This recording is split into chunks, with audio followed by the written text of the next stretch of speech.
Hello again, Michael Ware with IFC's Warrior Wednesday. We have with us Keith Mark of Hunter Nation, and that's hunternation.org. So is it okay if I read your bio real quick and we'll hop right in? I love hearing my bio, Michael. Okay, all right, let's do it. Keith, this is from hunternation.org, okay? Keith Mark is a family man that has a deep passion for the outdoors and is the founder of Hunter Nation. An attorney by trade, he hosted MacMillan River Adventures on the Outdoor Channel for a decade. Keith owns MRA Outfitters in the Yukon, served in the U.S. Department of Interior during the Trump administration, and he is the host of Great American Tales. Fantastic stuff, by the way. If you guys haven't been listening to that, you're depriving yourself of some fantastic stuff. That's Great American Tales, a television show that promotes traditional American values that is aired on the Outdoor Channel and the Pursuit Channel. Keith currently hosts the Nightly Nuge. Get back to that. With longtime friend Ted Nugent. Keith Mark, thank you for coming on today. What's going on? Let's visit. Michael, what a great time to be an American. Those of us that are our age or younger, older in that range, I mean, we've seen a real shift in America. When you and I were kids, we grew up and went to church on Sunday. God, family, country, patriotism was all part of the fabric that we were raised in. We stood up in school and said the Pledge of Allegiance. And, we respected our elders and so on and so forth. And then we've seen a number of years of decay and really came from the top level of government and the educational system and so on and so forth. And I'm sure, like me and a lot of people that you and I know, we sat around wondering, are we ever going to get back to the America that we love? Are we ever going to get back to the America that our founding fathers, diagrammed and died for? And then all of a sudden, we have a chance again. And it is so refreshing. And that's why your listeners won't know this. But before we came on air, I said, Michael, how you doing today? You said, I'm having the best day ever. And that is really the truth. Every day recently has been the best day ever. So that's how I'm doing, Michael. I'm glad to hear it. So let me share the screen here so that folks can see this who are going to watch. There'll be many people that listen. So if you go to hunternation.org, the first thing I see is the mission statement. It goes right into it. We are the united voice of the American hunter. And then I look over here and there's a couple of really nice deer, 3 gentlemen. I noticed there's a fellow in the middle that's a familiar face. Do you know this person?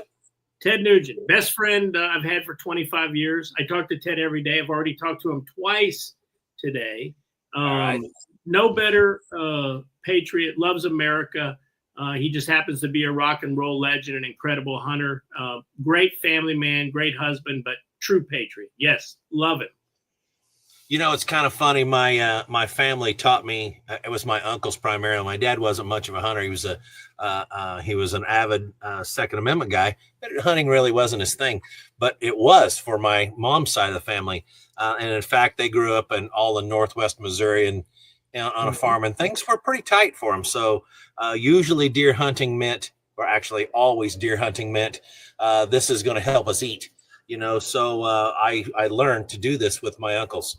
And I had an appreciation for sitting there in a tree stand, which consisted usually of some 2x6s nailed between a couple branches, in the rain with a single shot topper, and you may do. And I wasn't a very successful hunter, but I did learn to enjoy it. And I was taught how this works, how you don't scrap anything, the ethical mode of hunting.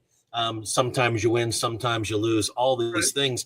And it was really, for me, I'll be honest with you, it was character building for me, Keith. It really was, because I learned ethics in terms of a framework from the good book, but I applied it in terms of principle and morals through examples like that. And I was really fortunate that I had a couple of loving uncles that helped me do that. And I shouldn't leave out my grandma. She was the matriarch of the family that walked all these young boys through it and taught them how to hunt, because my granddad had become disabled at 33 when he lost an arm and a leg in a farming accident. So it really was generational for us. I loved it. We still do it. We go down there, and on the way back from a hunt a few years ago. I'm taking my daughter now. She hunted with us for like 5 years or 6 years without carrying a weapon. And then she finally came to me and said, Dad, I want to learn how to do this.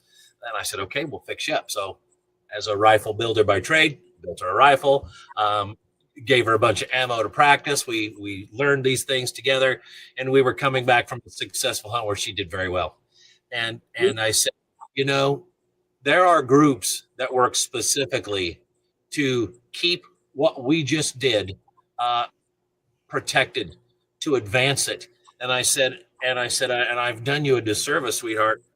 I've made you a life member of just about every organization I can think of when you were an infant.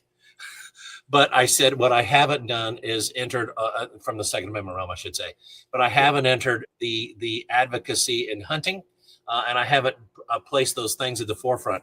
So I'll give you a couple weeks if you want to, and let's join one of these organizations that you find credible. So she did. We joined, what was it? Safari Club.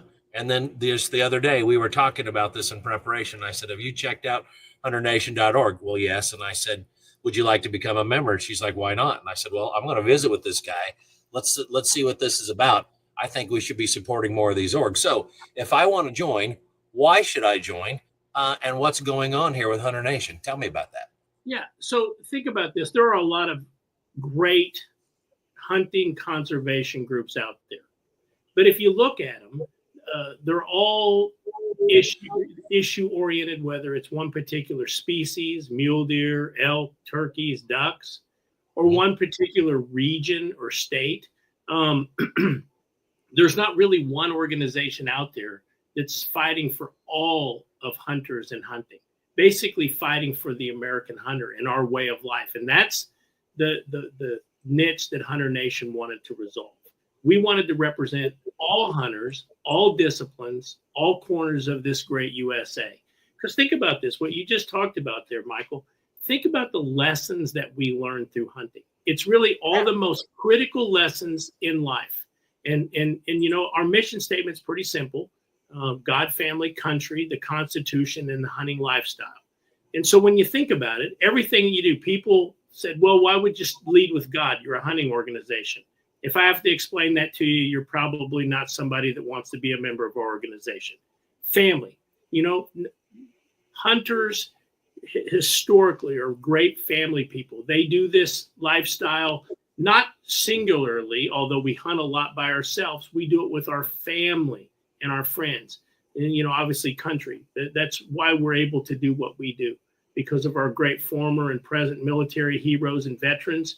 If we don't recognize that we have the freedom and the opportunity to hunt and to worship and things freely, you know, then you're missing the boat when you start talking about the importance of our country. The Constitution, which is the framework for everything that we do, and so we support it. And then, of course, the hunting lifestyle. And so that's kind of the overview of Hunter Nation. And so what have we done? Well, what we've tried to do is we've tried to inform American hunters just how powerful they can be if they recognize what they can do collectively. And herein is a little bit of the rub with the American hunter, because hunters are so self-reliant, so independent, so disciplined. They'll take the time to spend hours and hours to get permission to hunt on a piece of property, to scout a piece of property, to groom a piece of property, to pattern deer or turkey or elk or moose or whatever it is on that property, and then hours and hours of time trying to put meat in their freezer. It shows how dedicated that they can be. Mm-hmm. But historically, hunters don't want you involved in their business. And when I say you, I'll say that collectively, and also the government. Let's just be honest. A lot of these hunters, they don't want the government coming on their back porch and rearranging their furniture. We'll sweep our own back porch, but we don't really want people to come over and jack with our back porch. And fortunately or unfortunately, that's the circumstance that we found ourselves in as we approached 2016, 2020, 2024 and beyond, is that, you know, as good as hunters are, as good of humans as they are, as conservative as they are, as reliable as they are, as disciplined as they are, as up to date on current issues as they are, they just weren't voting those values. They weren't voting. And so take, for example, if a state has a historical voting percentage across all demographics at 40%, hunters would be at 31. They were always lagging below the state voting average. And, people for years had said, why? Well, first of all, a lot of people took for granted that hunters were voting because of their conservatism or basic conservatism. So they were wrong about that. Then when they recognized the fact that hunters weren't voting, they couldn't figure out why. And so when Hunter Nation had its onset, which we were founded formally in 2018, really started working in 2016, that's one of the riddles that we've tried to solve is why are hunters so adverse to getting out and voting? And so we've spent a lot of time with that. And it's been kind of an eye-opening experience along the way. The other thing we do is policy. Our number one policy right now across the country is we're trying to get the gray wolf delisted. We believe that is the number one threat, not only to hunting, but if you will bear with me, I think it's a broader play for the liberal left.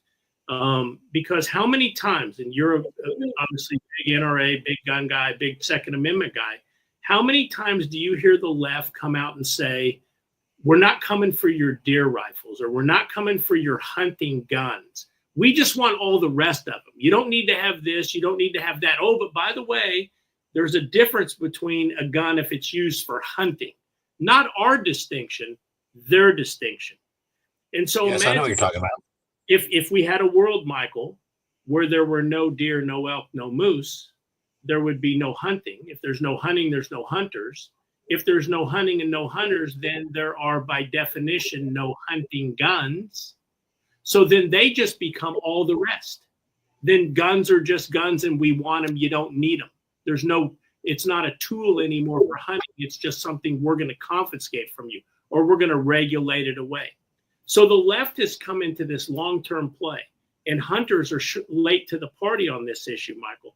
They're using the gray wolf to do what they can't do in a fair fight straight up.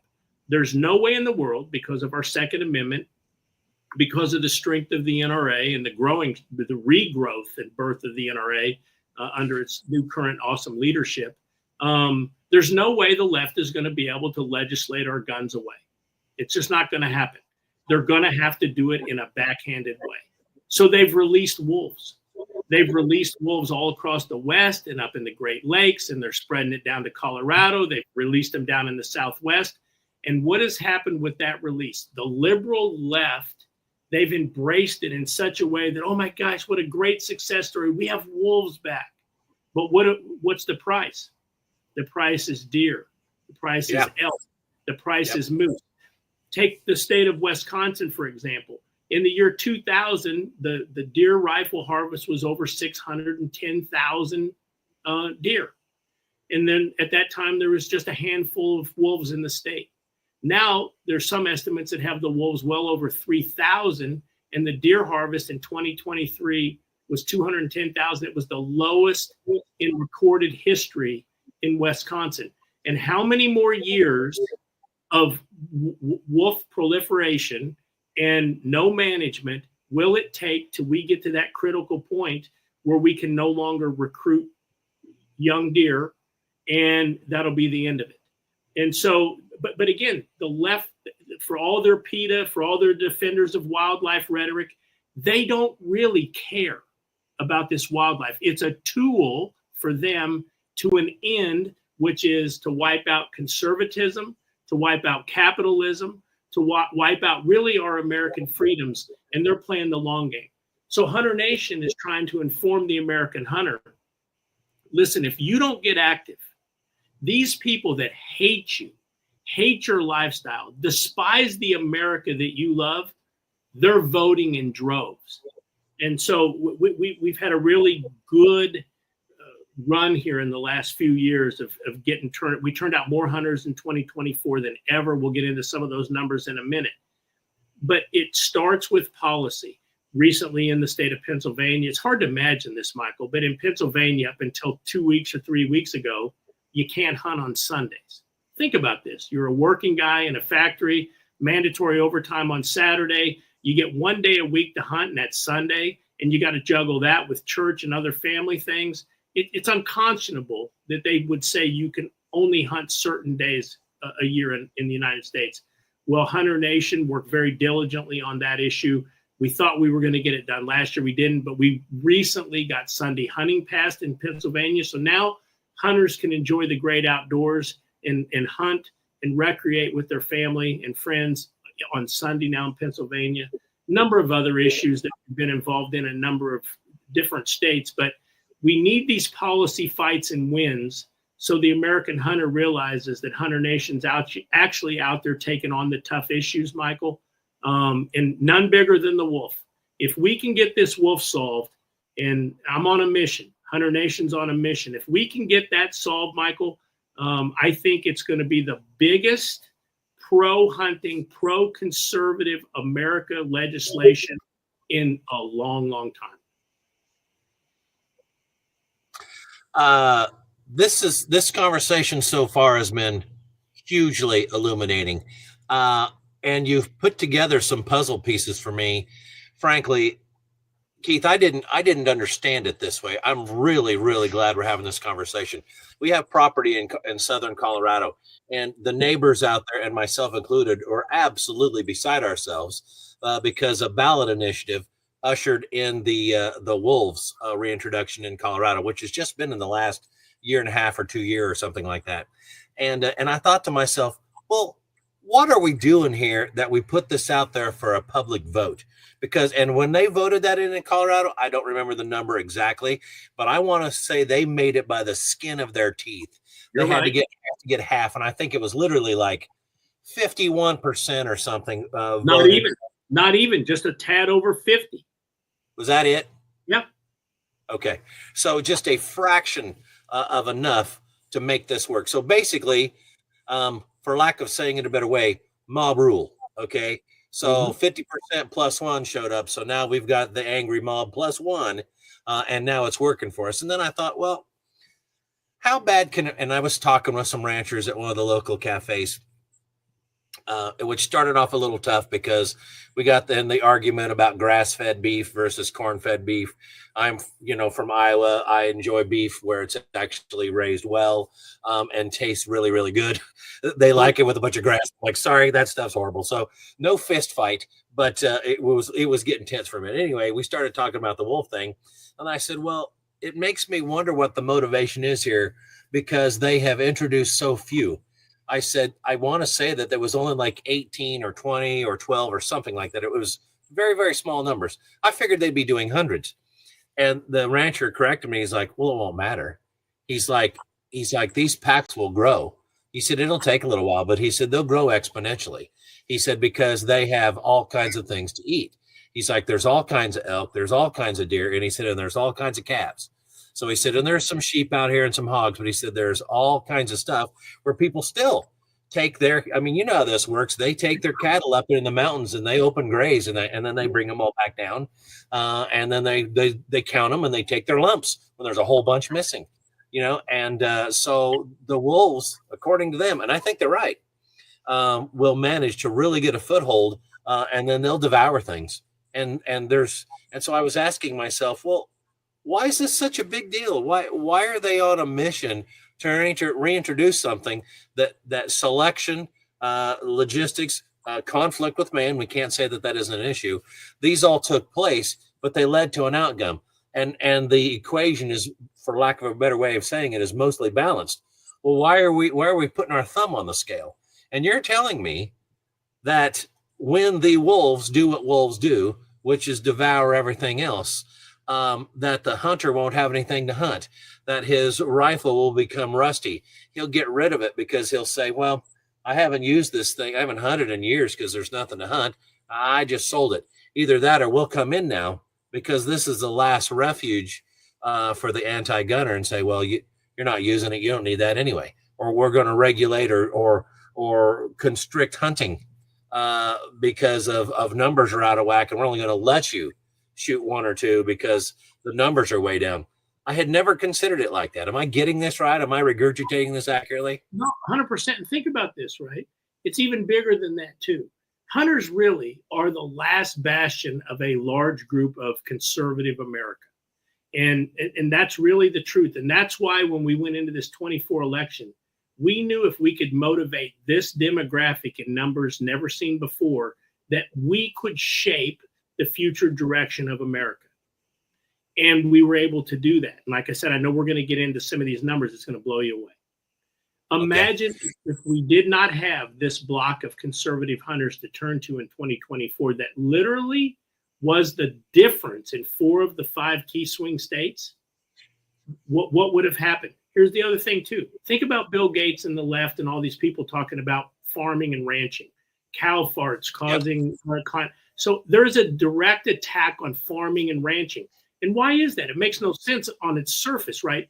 But again, rural America, farmers, ranchers are conservative by nature. The left wants to destroy. They're the last bastion of families that have, 2-parent homes. And you know what I'm saying? Rural America is really what America used to be across demographics. They want to destroy that fabric of America. Wolves are the ticket. They tried to attack them on climate change and everybody laughed at them. So what they're doing now is unlimited wolves are destroying agriculture and ranching and farming activities in all of the states where wolves are not managed. And so think about this too. We're now seeing, and Hunter Nation's doing an entire documentary on how wolves they've eaten so many deer in Wisconsin and eaten up the livestock. They continue to grow. That food source is diminished. So what wolves are doing now in Wisconsin is they're decimating rural and suburban pets. And so you would think PETA and all these, oh my gosh, animals have feelings, fish have feelings. They should be all over this. Dead, silent crickets. And again, what this shows you is the left is smart. They're cunning. They're playing a long game. And so they're destroying incremental segments of conservative America in a way that most people aren't even catching. And that's why we're here. We're going to fight them. Every day is a Concord Bridge moment for us, Michael. Well, okay. So while you were talking, it only took me a couple clicks. Let me do this. Okay. So I'm showing the screen that says Hunter Nation and your partners. I'd like to go back to that, but real quick, I want to share this tab. I just became a member while you were talking. Granted, I have some autofill stuff going on, so it's very quick. But I'm telling you what, it took me 2 clicks to become a member, and I got a T-shirt that's for my daughter, and so that worked out pretty darn good. So it's not hard to become a member. You can go to hunternation.org and get on there and make this happen. So I think I'll seed the market with that T-shirt. I'll hand it to her. And then I have no doubt she'll give me the thumbs up and you'll have a second member. So that's not bad. Now, before we move on real quick, I need to do this. So I see Hunter Nation has a whole bunch of partners. There's some really, really good stuff through here as I look through, by the way.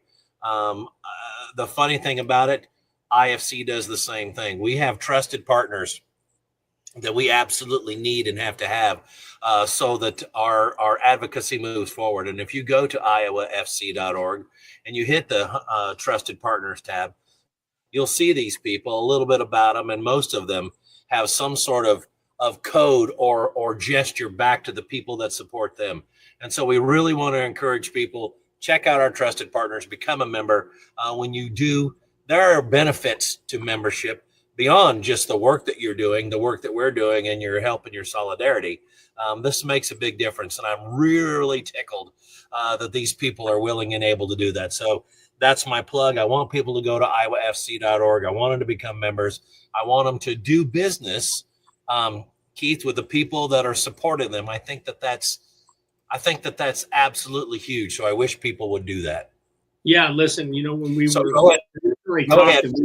we went to your website. I mean, very impressive. But then again, think about this. All the great stuff that you're doing up there.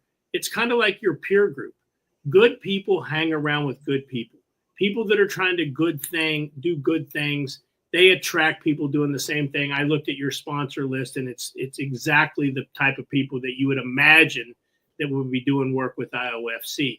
And I will tell you, we've been a little delinquent in adding new partners to our website. We've been a little bit busy with election stuff, but we've worked out a formal membership sharing agreement with the NRA, where you can get a joint NRA Hunter Nation membership. It'll be coming up on the website very soon. You'll get a challenge coin. One half of the challenge coin will be the Hunter Nation logo. The other half of the challenge coin will be the NRA logo. I spent a fair amount of time on the phone today with Bill Bockenberg, who's the new president of the NRA, as you know. And I'll tell you, Bill energizes me every time I talk to him, because he's got such big plans, what they're doing with the NRA. He's in D.C. right now as we speak, in meetings with the upper echelon of the NRA and the administration, and things that they're laying out. Because you and I talked about this, not on a podcast, but just personally in our conversations, how important a strong NRA, strong 2A advocacy groups like yours are, really to preserve the America that we have. So I'm so excited about our partnership with the NRA and the direction the NRA is going. So before I took us down the pathway with the people that support us, our affiliations, our partners, whatever else, you prepared to give us a deep dive so we can chew on some red meat regarding these numbers. Are you okay with going into that now? Yeah. So let's think about this. In people talk about the 5 key swing states. Okay, Hunter Nation always called them 5 key hunting states: Arizona, Georgia, Michigan, Pennsylvania, and Wisconsin. That got a lot of attention leading into 2024. When people, no matter what network you got on, they were putting up the map and this candidate's path to victory and this candidate's path to victory. Not one conversation occurred that didn't talk about those 5 key states. So Hunter Nation, we started looking at states where there were a lot of individuals that match our mission statement and our lifestyle, and more importantly, our organizational values. And what we found is those 5 states were critical in our universe as well. So it was a kind of a perfect parallel trains running down the track. Obviously, we're a not-for-profit, and so on our face, we don't advocate for a particular party. We don't advocate for a particular candidate, although we do have a super PAC, and I'm not saying we don't get involved in picking winners and losers. But in a vacuum, we're a not-for-profit. So what we do as an organization is we want to make sure that we're messaging and turning out individuals whose values mirror our organizational values. So we created what's called a conservative resonance score. And what that means is it's a proprietary formula where let's say we're going to go into Georgia and we want to turn out voters in Georgia. I don't have any interest in turning out a vote from someone whose values do not match my organization. I don't care who they vote for, and I'm not going to tell them who to vote for, but I don't want one individual to go vote that I don't think is going to vote for the God, family, country, constitutional, and hunting lifestyle values that my organization stands for. So what we did in 2024 is we determined what our universe was in those 5 states. Then we modeled out those non-value sharing individuals that are hunters and 2A advocates. And we came on 2,685,000 targets. And that was made up of about 131,000 in Arizona, about 1 million in Georgia, 550 in Michigan, 500 in Pennsylvania, and another 520 in Wisconsin. Okay. And then once we knew our universe, then we broke those potential voters down into 5 categories. We model back 16 years. So we know what that individual's voting history has been for 4 presidential cycles. And so we break them into these buckets. No, Pretty self-explanatory. They were registered in hunting vernaculars. They had a tag. They could have hunted every one of those years, but they never hunted. So we have a bucket of hunters that met our conservative criteria, meaning if they voted, we know they're going to be good voters for our values, but they hadn't voted in 16 years. Then we have a low propensity bucket, which is those hunters that had voted 50% or less in the last 16 cycles. Then we have mid propensity, and then we have probable propensity. Probable means they voted in all four, but you say, well, why wouldn't that be a for sure? Because when we ran a test pilot in a governor's race down in Louisiana in 2023, we spent no money on the people that had voted in the last two cycles. And all the other demographics were up, but that side, those people were down over 17%. So what we figured out in that campaign is hunters are not reliable voters even on their best day. So you need to continue to prod even those probable voters. And then our fifth category is new, because all of our data is age adjusted. So if there's a 20-year-old kid and we don't say, oh, he's a no propensity because he hasn't voted in the last 16 years, well, he couldn't have voted. So he's in our new category, he or she. Or that may also be not only age adjusted in to vote, but people that we've actually registered. We have a very robust registration program, or they were registered by some other means, but they meet our criteria. So basically, our targets ended up being 2.6+ million. Okay. And then we had some turnout goals. What did we think we can do out of that? And we were pretty cocky. We thought we could turn out 2.2 million, broken down among these, 5 states. And so then when the proof hits the road, the question is, how did we do? Okay. Well, let me give you that. So in Arizona, between all of our categories, which was our lowest, but there's the less, obviously the goal was much less there, but we turned out 117,000 hunter voters in Arizona, 854,000 in Georgia, 442,000 in Michigan, 460,000 in Pennsylvania, and 475,000 in Wisconsin for a 2,350,000 turnout. Can I stop you? Yeah, sure. Okay, so you've identified these 5 demographics within, and then you targeted them to reach out to them to so that they would vote and advocate. And so you're telling me that that 2+ million votes you picked up were people who hadn't voted and participated in the past?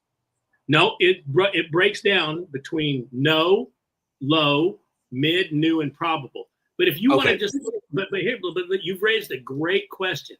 And this is really what separates Hunter Nation from all the other get out the vote groups.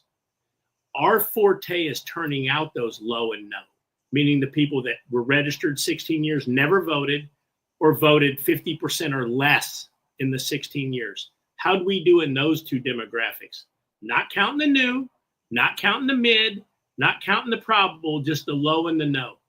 Wisconsin, we turned out 118,000 low and no propensity votes alone.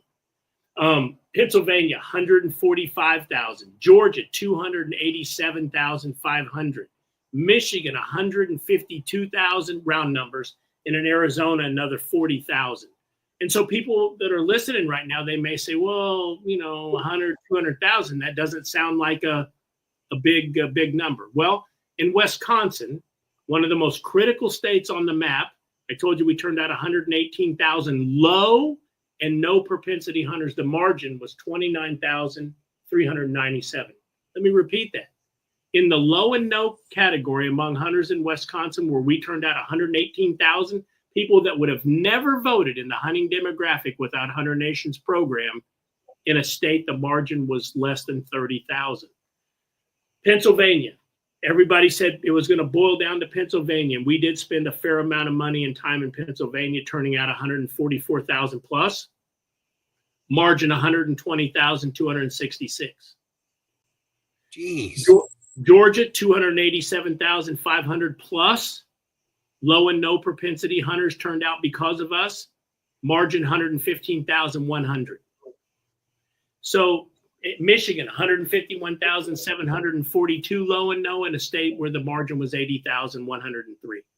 So in 4 of the 5 states, just among the demographic of low and no hunters, which are the ones that would have never turned out without the Hunter Nation program, we were more than the margin of victory or loss, depending on your party, your values, in 4 of the 5 key hunting swing states. That's pretty impressive. Has President Trump called you personally to thank you? Because and I asked that seriously.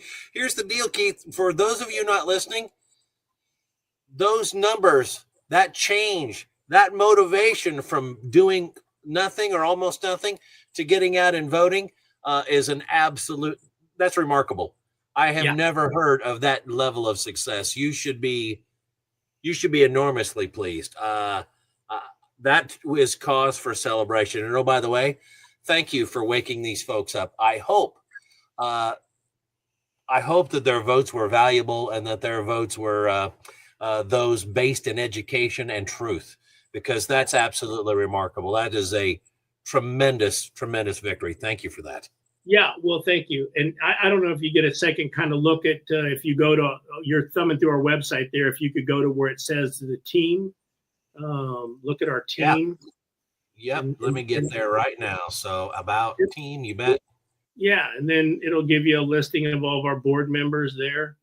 Obviously myself and Rock Bordelon's a chairman of our board, Ted Nugent, Greg Morgan, Ted Nugent, Chris Koch, Denise Welker, keep rolling. Denise. Well, and kind of stop right there. You got Mark Geist, and then, oh my gosh, there's a recognizable name. Donald Trump Jr. is on our board. Pretty impressive. I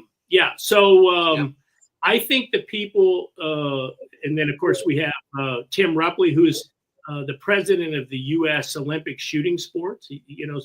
And then Chuck Paddock, who is an incredible entrepreneur and one of Don Jr.'s close friends out of Indiana. So we have a very stacked board, if you look at it. Yeah. And then our advisory board is the who's who in the hunting world.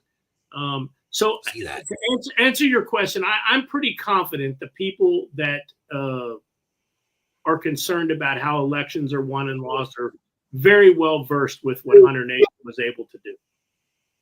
Fantastic. That is great. Again, for those of you not paying attention to what's just been said, to bring that number of people who are not participating from out in the cold into the fold with that level of success is absolutely unbelievable.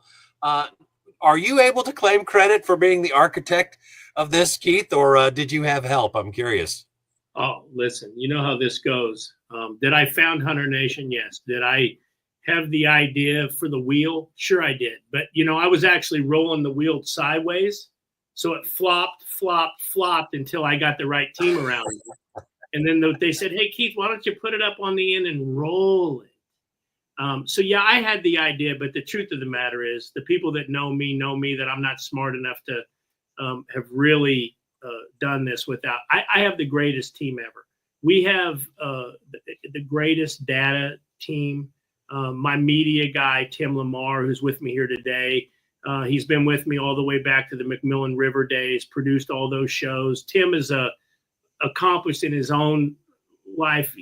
All these guys were hugely successful in their other lines of work.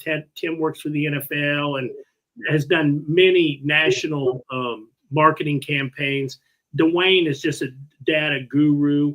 I have a social media girl that's she is a whiz kid.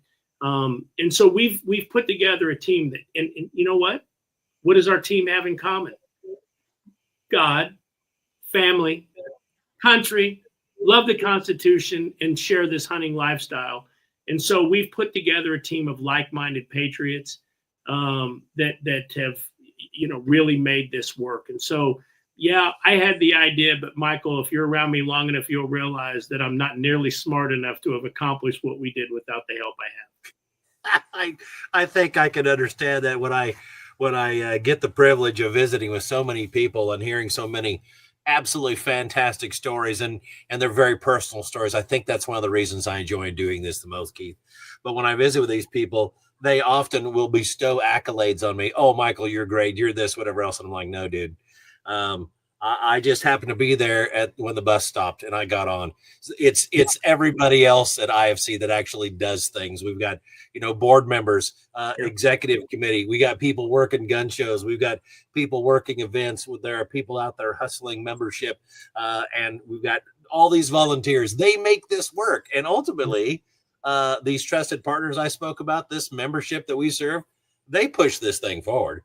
Like I said, I just happen to be a guy that was willing to stick my ugly mug in front of the camera and visit a little bit. So maybe I can thank our chairman of the board, Rock Bordelon. We had this great idea, and we needed to prove it, and so we knew we could impact elections, but we told people we could do it, but we had to prove it. And so down in Louisiana in the 2023 governor's race, Rock Bordelon self-funded the entire campaign. He literally said, I believe he wasn't the chairman of our board. He wasn't even on our board at the time. He goes, I think you're onto something here, Keith. I'm going to fund this. And so, our data guy, Dwayne, and then Tim, and then, my assistant works with me every day, Christy, and we all put this together, and we went down, and Governor Landry ended up winning that governor's race down in Louisiana. Not that we advocated for him. And when people said, oh my gosh, your organization stepped in here at the last minute, Governor Landry wins, and I said, well, congratulations to him, because he must match my organizational values. Because again, we didn't tell people who to vote for. We told them to go vote their values. And so we can do this with not-for-profit money. We can do this with C3 and C4 money. The left has done this for decades with not-for-profits. But we do it above board, and we were able to win that. Once we won that election, then we were able to scale. And so we would never have been where we are right now, Michael, without, Rock trusting us. And now Rock is on the board. Rock's the chairman of the board, really kind of runs the high level organizational direction. And so one of the things we didn't talk about, but I think it's well worth the seconds that we spend.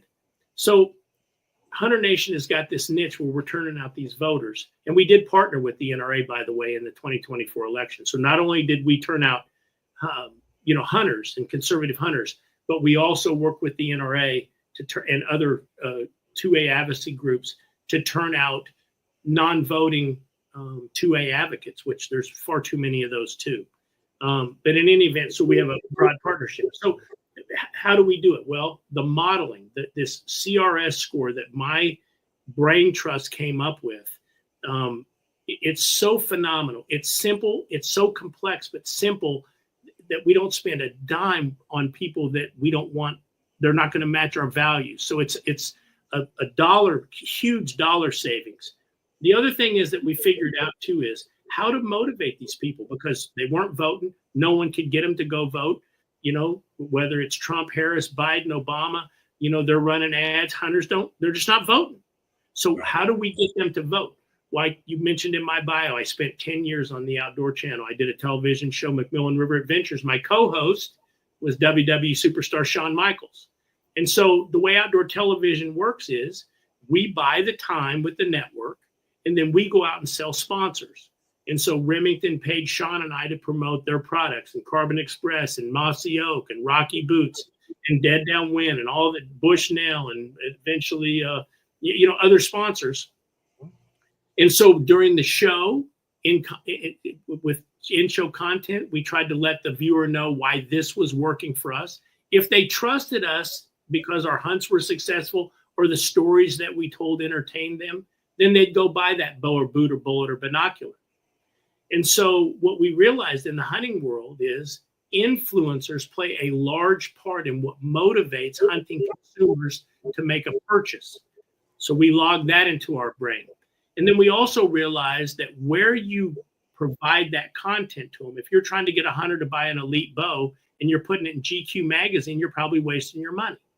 Right. And then we also realized because we're hunters, right? So if you go out and you're turkey hunting and you're using an elk call, probably not going to have the success. So we realized that to be successful in the hunting realm, you have to message your target correctly. You might be making the greatest elk call ever, but you ain't calling in the gobbler. So basically it boils down to us is messenger, message, and medium. Again, this is once we've modeled them with our proprietary modeling system. So if you go through our programs and you look on our website, we literally have, and you thumb through a bunch of them, we have the who's who of messengers in the outdoor world. So somebody that's used to watching Michael Waddell, tell his wonderful stories with Bone Collector and the Real Tree Road Trip series, they trust Michael because Michael's always came into their living room and given them an honest story. And so when Michael tells them, hey, look, you really need to get to the polls. Or Jeff Foxworthy down in Georgia. Jeff has built a reputation of being an honest. He comes into people's living rooms. They see him in concerts or whatever it is. And when Jeff talks, he has a believability. Ted Nugent. Has there been a better advocate for hunting in the Second Amendment in our lifetime in America than Ted Nugent? No. Ted Nugent's been our national spokesman since the minute we founded it. And I could go on and on about all the different Rick and Julie Kruder from Beyond the Hunt, Ralph and Vicky Sansarula, The Choice, Craig Morgan, and Chuck and Rock both have shows themselves. Yeah. So our messengers are incredible.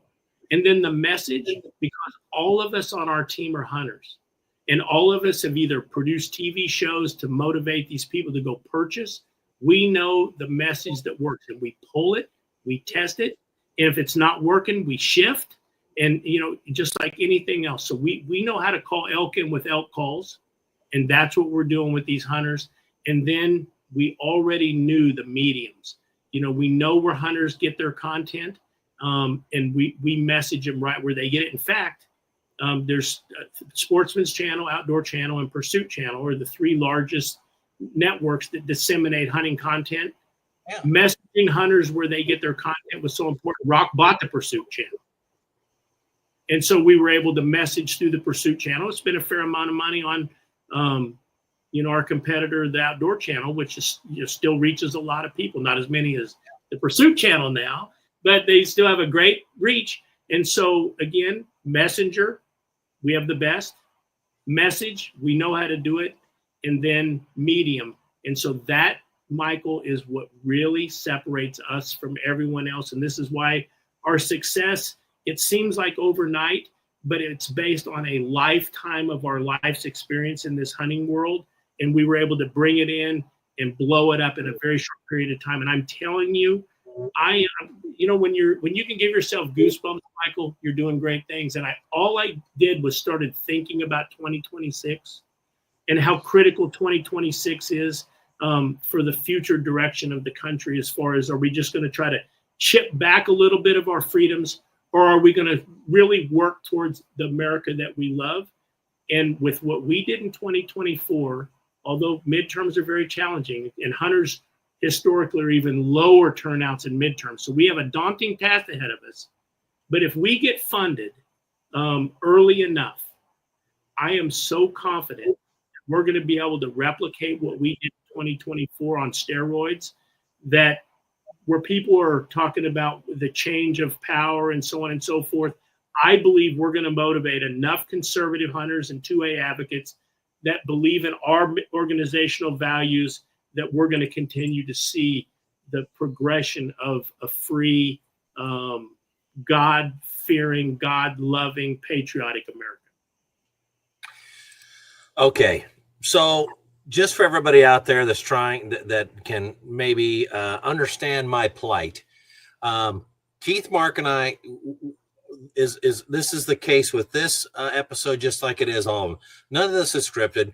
We're chasing these rabbits, literal, metaphorical, whatever they may be, and this show is very organic. This discussion is that, and the whole time I'm producing this thing with the little tickers and the things that you see going across or whatever else. So, but because this is set up so that I can do that efficiently, I can really pay attention to what Keith's saying and think about this. And it's obvious to me that I need to ask you a question. You're outlining success that was based in a lot of experience, and the practical application of that experience, which yielded a very favorable outcome, all of which you should be very happy with. Not everybody is able to do that. Sometimes they figured they can buy voodoo or whatever else and script an outcome. You didn't run down that path, and I'm really glad. But we're talking about success almost in a past tense here. So what is it that we need to do to ensure future success? And what is it you need from us in order to do that? I think we need to ask and answer that. Yeah, well, two things, and I really appreciate the question. Hunter Nation, you can kind of divide us into two different camps, if you will, under one big tent. So we've just recently started to become a membership organization. We were always kind of more of an activist organization, meaning we were trying to get hunters to go do something for the betterment of hunting in our country, and so on and so forth.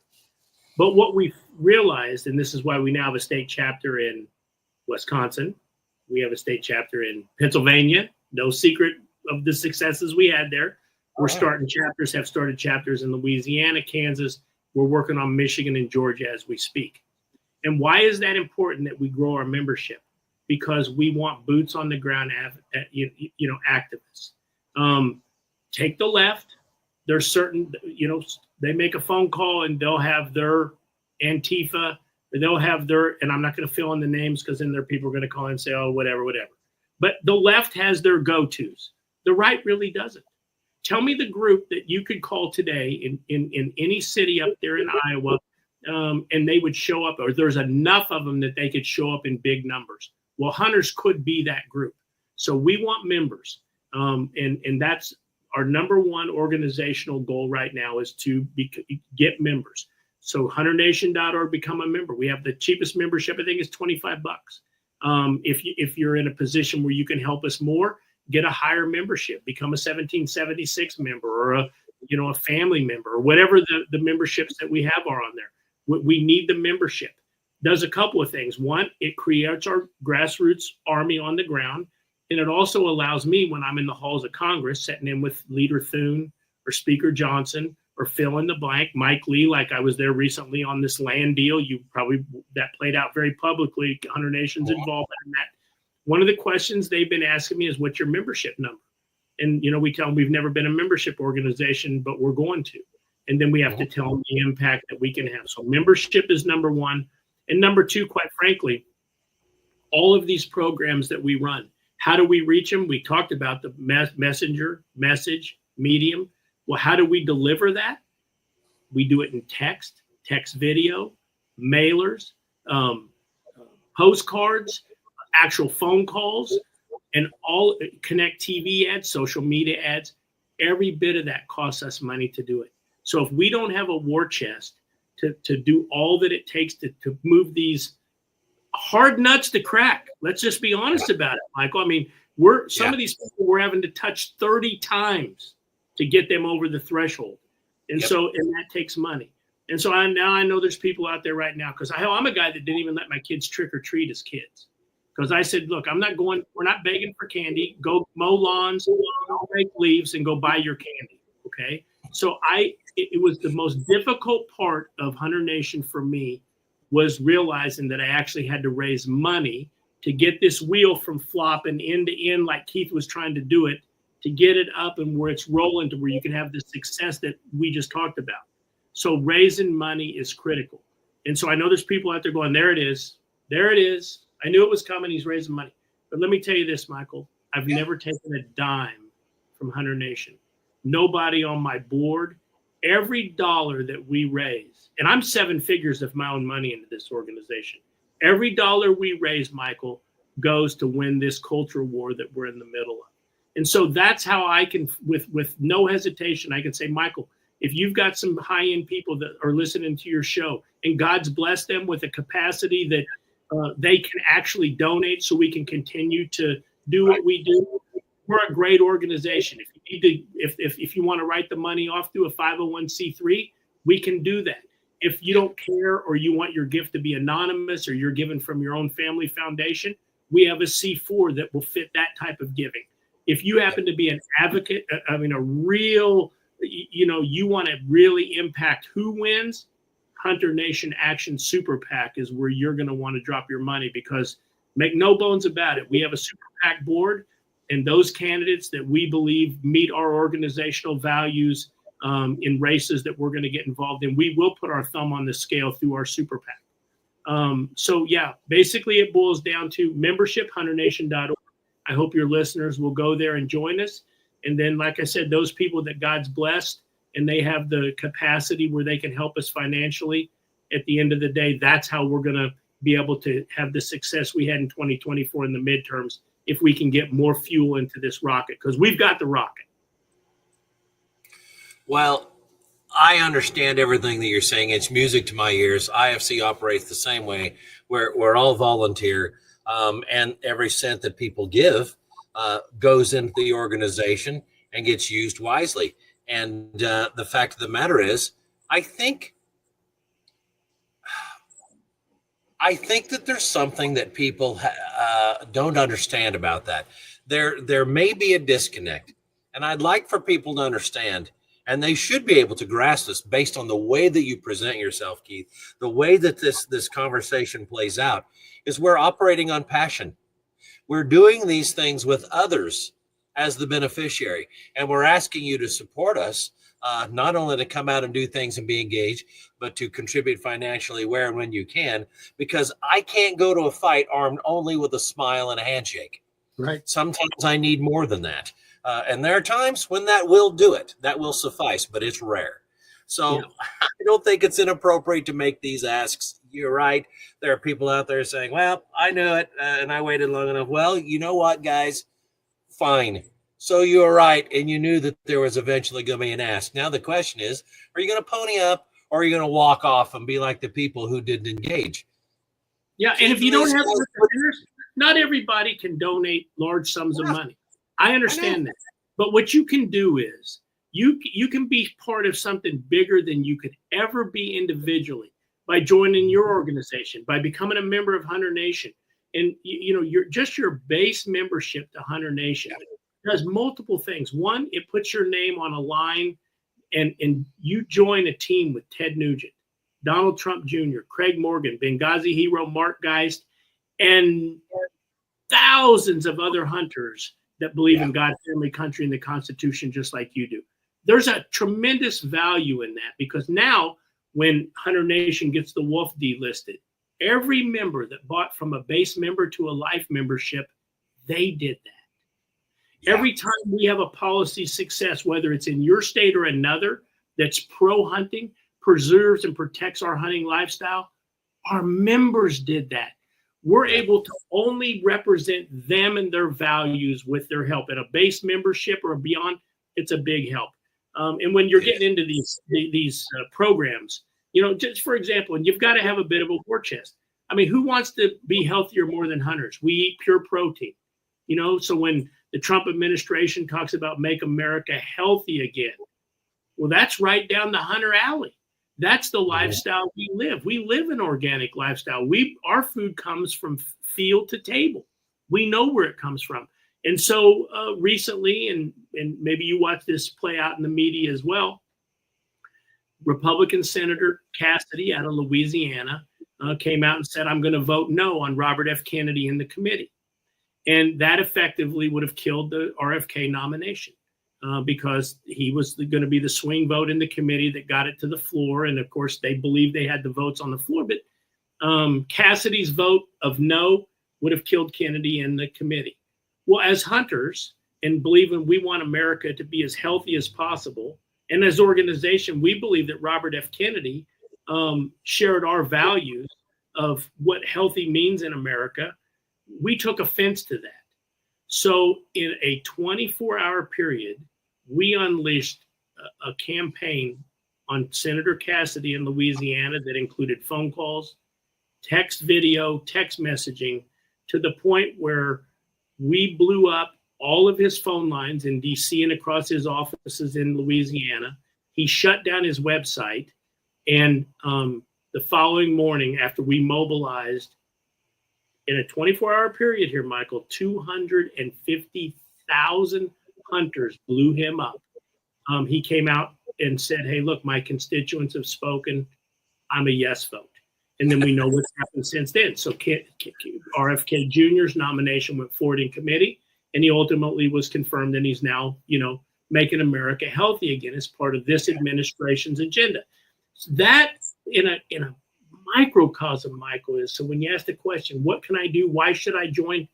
That's why, because that's the impact that the American hunter can have on even one issue if we direct our energy in a positive way. 24 hours, we were the group that got all kinds of national attention. I'm looking on my screen here. My producer just put up an article in the Illinois Review. Hunter Nation mobilizes 250,000 conservative hunters in Louisiana, urging GOP Senator Bill Cassidy to advance RFK's nomination. Headlines across the country in papers. We were the group that got on the ground down there and did it. But again, think about it. Who better than hunters? Who better than hunters? We scout, we practice, we aim, then we shoot. And it's we are the perfect demographic to impact policy decisions. And that's why I'm so excited what Hunter Nation does. But yeah, members, and if you got some people out there that can kick us a couple extra dollars, boy, we sure could use it. You were saying our, and these kinds of collective of words, every little whip stitch. And I think that that's important for us to embrace. I have often made a few jokes about it, but I don't see that many people riding a unicycle to vote. Right. You're driving a car almost always. Now, granted, there are other methods of voting in most places, but you're in a vehicle that has a passenger seat, sometimes a couple in the back. There is no reason that you can't take people along with you for this ride. And so when you go to vote, take people with you, and you know who they are. You know who your neighbors are. You know who you run into and sit down and have coffee with at the cafe. You know who you visit with in the pews or out in the foyer in church. You know these people. Say, yeah, I'm going to go down to vote. You want to ride? It's no more complex than that. It's the same thing metaphorically. We're talking about a literal sense, but it's metaphorically the same if you're going to go join Hunter Nation. Hey, I just did this today. I am really excited about what I learned. I'm excited to be a part of this. This might be for you too. Check it out. So there's a collective that can happen there only when we ask other people to come along and share this ride. And I think that we need to be doing that. It's great, Keith, if we can get a few people to decide they want to do it themselves, but they should be offering this to others too. I mean, you've mentioned faith and these kinds of things. We're called to disciple others. Get out there and bring other people in. This is the same thing. We should be doing it the same way at IFC, at Hunter Nation, and MRA, all the way across the board. We should ask other people to come alongside us and make it easy for them. Yeah, 100%. Reference in the Bible, what's a light underneath a basket? Anyone see it? No. And so we're called to evangelize. We're called to share. And so that's a big part of what we do. And the other thing is, and people ask, well, how do you do this? Get out the vote. And again, I like to use a Bible reference. And I'm not really, I guess I kind of am. I'm always torn when I start to talk about this. You have some groups that we see in some of these states, Michael, that they show up and they say, we're going to turn out all hunters. Okay. And you remember we started the conversation when I told you how important it is we use that CRS score. Because not all hunters are created equally. And I don't want to turn out hunters that don't share my values. Yet I show up in Wisconsin and we're working hard in Wisconsin and we see some of these other groups. That kid that comes out of Pennsylvania and goes wherever I think the wind blows his hair, I don't know. But he's up there talking about how he's going to just turn out all hunters in Wisconsin. And it's like nails on a chalkboard to me, Michael, because I'm going to give you a number and this is going to blow you away, okay? In Wisconsin, and we have this data in every state, but in Wisconsin, 44% of the hunter demographic does not match our organizational values, meaning they'll vote, call it blue, call it left, call it whatever. This is worth repeating, okay? I'm glad you're sitting down because you'd have fallen down. 44% of hunters in Wisconsin do not match Michael Ware and Keith Marks and Hunter Nation's values. Okay. Meaning that if you spend money turning out all hunters in Wisconsin, you're basically kissing your sister or your brother, depending on the organization. because you're not making an appreciable difference, and you're certainly wasting 44% of your money. So what we do is like in the Bible, the disciples had fished all night, caught nothing. And Jesus says, throw your net right here. And so this is what Hunter Nation does, is we figured out exactly where to throw the net. And so by throwing the net exactly here, because we do not have unlimited money, we have to be very efficient in our net throwing. And that's exactly what we've done. We figured out how to follow the biblical teaching of throwing our net right here. And that's how we've had the success that we've had. So I really appreciate you giving me a chance to share this. Oh, I'm glad that you came on today. I can't express to you how much I value the conversation. I've been educated. I'm sure the people listening had no idea about these kinds of numbers, these kinds of successes. And now, if you think about it, I would like to believe very much that with what you've shared with us, these offer some serious bona fides as far as should we invest our time and our passion, our money, whatever else with these people? Because, and the other thing about this is not only the successes, but I hadn't brought it to bear what the reintroduction of wolves and what this would lead to may actually do. And I think that bears not only repeating, but some serious thought, because one of the things that I have noticed the most is often my opponents fall into two categories. Either they're paid, they're shills. Yep. And so somebody gives, okay, we'll bust you up at the Capitol building today. Here's your $20 per diem. Put on this shirt, smear the fake blood on your face, and go sit in some committee meetings and cry. And they do that. And the other ones are exceedingly calculating. They have infiltrated government, and they use these things as weapons against us. Again, with the word collective being the big deal. That's what they do. And whether I like it or not, I have some respect for those long-term plans. I don't like them. I wouldn't choose to employ that kind of thing myself, but I understand what they're doing and how they're doing it. I had no idea that the gray wolf was being used like this, but now that I bring it to bear, I'm not surprised by that at all. And I think that we absolutely have to be involved. So thank you for this conversation and the illumination. It's been great, Keith. Thank you very much. No, I appreciate it. And hunters are we like our free stuff. We like our swag. And if you go to hunternation.org, we have a number of just dream hunts out there. So you can, by becoming a member, you get chances into the dream hunts, or you can buy extra chances into a elk hunt. We got a moose hunt up at MacMillan River, and deer hunts and some other really cool hunts out there. And we also have a truck. I mean, somebody is going to drive away in a brand new Chevy truck, which is so crazy. And also, if you become a Hunter Nation member, you actually get a friends and family discount on a GM vehicle with McCarthy Chevrolet in Kansas City, which they're online. They'll deliver the vehicle to you. So, you hear your friends say, I always buy GM because my father works there, my brother-in-law works there. If you're a Hunter Nation member, you can get a GM vehicle at family and friend discount prices. So I know you got listeners out there that are thinking about buying a vehicle. So go to hunternation.org. You'll see the plug for McCarthy Chevrolet. I mean, if you got time to wait to the end of the year, see if you might win it, get your chances.